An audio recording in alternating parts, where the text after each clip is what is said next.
Ang latest from the press, maririnig na eksklusibo. Mula sa report ni RK Villacorta, London trip ni Kris Aquino hindi na raw matutuloy. Kris, nangihinaya nga ba sa airfare nilang mag-iina? Matagal nang naiplano ni Kris ang Christmas holiday nilang mag-iina sa London.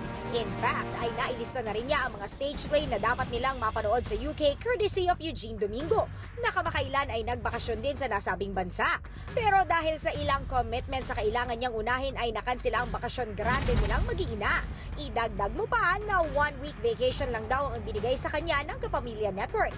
Bukod kasi sa kanyang teleserye kasama sina Robin Padilla at Ann Curtis ay nauohan na rin ng TV host actress ang hosting para sa Metro Manila Film Festival Awards Night na gaganapin sa December 27.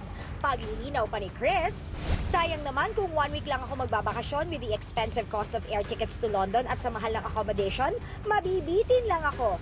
I'll travel na lang after ng teleserye ko. Abangan ang iba pang exclusive interview sa Chika mula sa mga kapatid natin sa press.